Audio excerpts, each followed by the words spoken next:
नमस्कार, ये आकाशवाणी शिमला है। अब आप नीतू वर्मा से प्रादेशिक समाचार सुनिए।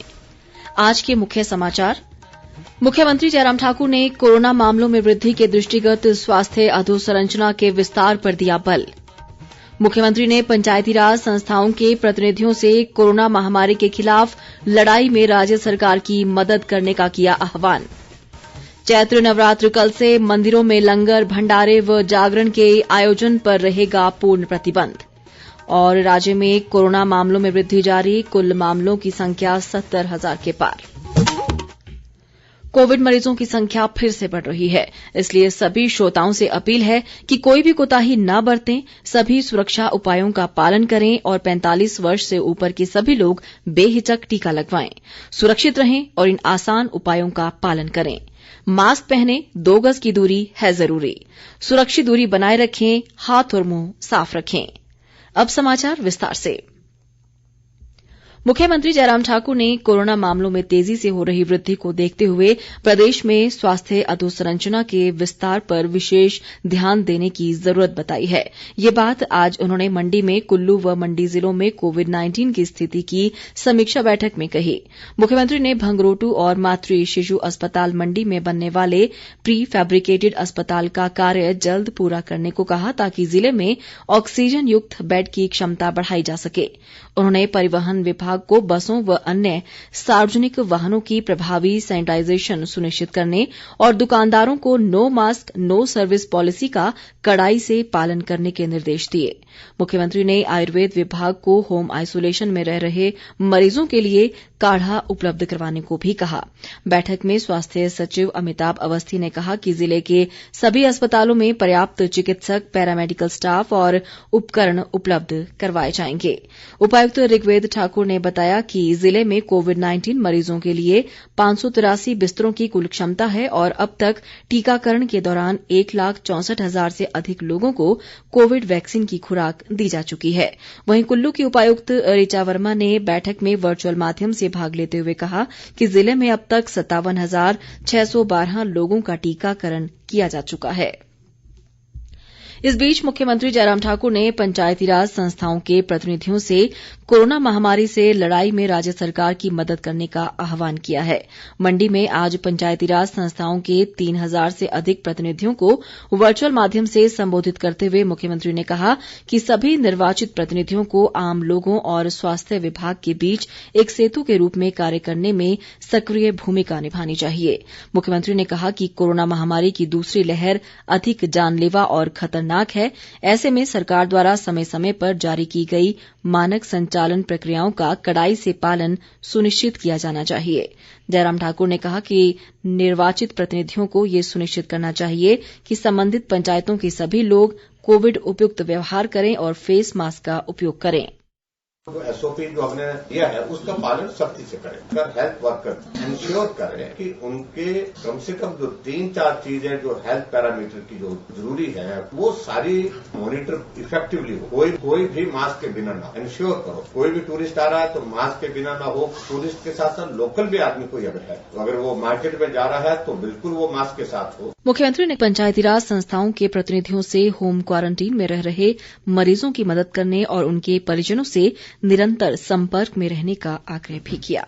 इस अवसर पर ग्रामीण विकास व पंचायती राज मंत्री वीरेंद्र कंवर ने कहा कि पंचायती राज संस्थाएं आइसोलेशन में रहने वाले लोगों की कड़ी निगरानी सुनिश्चित करेंगी। स्वास्थ्य मंत्री राजीव सैजल ने भी वर्चुअल माध्यम से बैठक में भाग लिया। उद्योग मंत्री बिक्रम ठाकुर ने कहा है कि प्रदेश सरकार हिमाचल पथ परिवहन निगम के सेवानिवृत्त कर्मचारियों की मांगों के प्रति संवेदनशील है।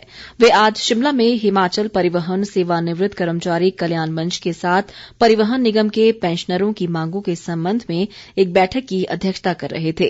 बिक्रम ठाकुर ने कहा कि जल्द ही सेवानिवृत्त कर्मचारियों को भी कार्यरत कर्मचारियों के समान 144% महंगाई भत्ता प्रदान किया जाएगा। उन्होंने अधिकारियों को कर्मचारियों के लंबित मामलों का जल्द निपटारा करने के निर्देश भी दिए। शिक्षा मंत्री गोविंद ठाकुर ने कहा है कि कुल्लू जिले के मनाली विधानसभा क्षेत्र में पिछले 3 सालों में विभिन्न विकास कार्य किए गए हैं। उन्होंने कहा कि मनाली क्षेत्र में बामतट सड़क पर विभिन्न पुलों के निर्माण पर 18 करोड़ रुपए से अधिक की राशि खर्च की गई है। जगतसुख में आज जन सुनवाई के दौरान गोविंद ठाकुर ने कहा कि रामशिला रायसन सड़क के विस्तार व इसके सुधारीकरण पर 19 करोड़ रुपए खर्च किए जा रहे हैं। शिक्षा मंत्री ने कोरोना महामारी से बचाव के लिए 45 वर्ष से अधिक आयु के लोगों से अपने नजदीकी टीकाकरण केंद्र में जल्द कोविड वैक्सीन का टीका लगवाने की अपील भी की। चैत्र नवरात्रे कल से आरंभ हो रहे हैं। राज्य में बढ़ते कोरोना मामलों को देखते हुए प्रदेश सरकार ने नवरात्रों के दौरान श्रद्धालुओं को मंदिरों में आने की अनुमति प्रदान की है, लेकिन इस दौरान श्रद्धालुओं को सामाजिक दूरी बनाए रखते हुए फेस मास्क पहनकर पूजा व दर्शन करने की इजाजत होगी। नवरात्रों के दौरान मंदिरों में लंगर, भंडारे व जागरण के आयोजन पर पूर्ण प्रतिबंध रहेगा।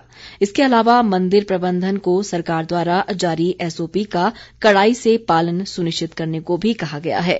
इस बीच सिरमौर के उपायुक्त आरके परूथी ने कहा है कि महामाया बाला सुंदरी मंदिर में श्रद्धालुओं को थर्मल स्कैनिंग के बाद ही प्रवेश की अनुमति दी जाएगी।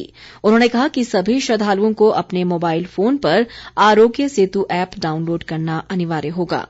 आरके परूथी ने मंदिर में आने वाले सभी श्रद्धालुओं से सरकार द्वारा कोविड-19 को लेकर जारी एसओपी का पालन सुनिश्चित करने की अपील भी की है। वन, युवा सेवाएं व खेल मंत्री राकेश पठानिया ने कांगड़ा जिले में नूरपुर विधानसभा क्षेत्र की ममूह गुरचाल पंचायत में आज खेल मैदान का शिलान्यास किया।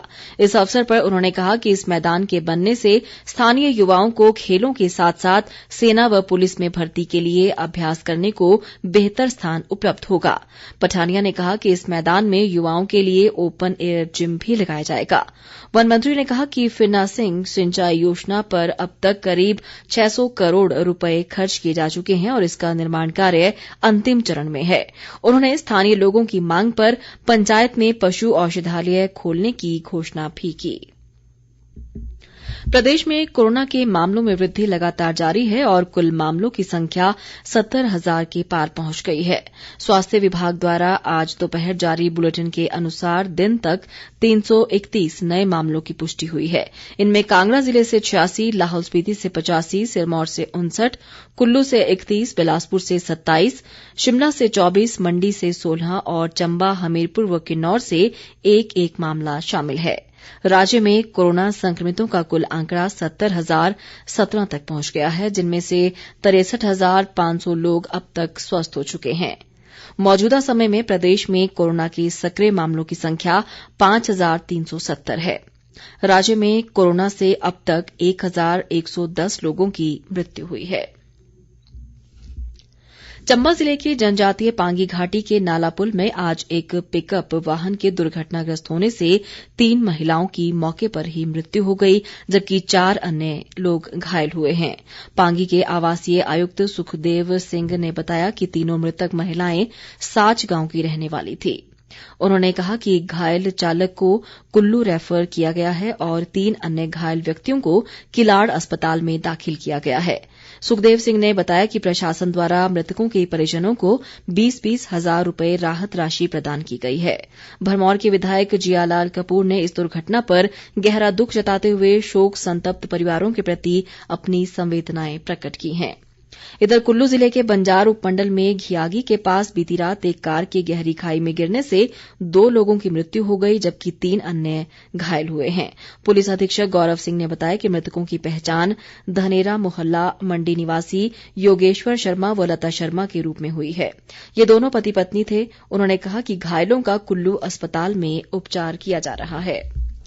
अंत में मुख्य समाचार एक बार फिर। मुख्यमंत्री जयराम ठाकुर ने कोरोना मामलों में वृद्धि के दृष्टिगत स्वास्थ्य अधोसंरचना के विस्तार पर दिया बल।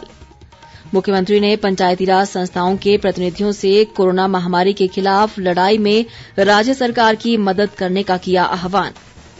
चैत्र नवरात्र कल से मंदिरों में लंगर, भंडारे व जागरण के आयोजन पर रहेगा पूर्ण प्रतिबंध। और राज्य में कोरोना मामलों में वृद्धि जारी, कुल मामलों की संख्या 70,000 के पार। इसी के साथ ये समाचार बुलेटिन समाप्त हुआ। नमस्कार।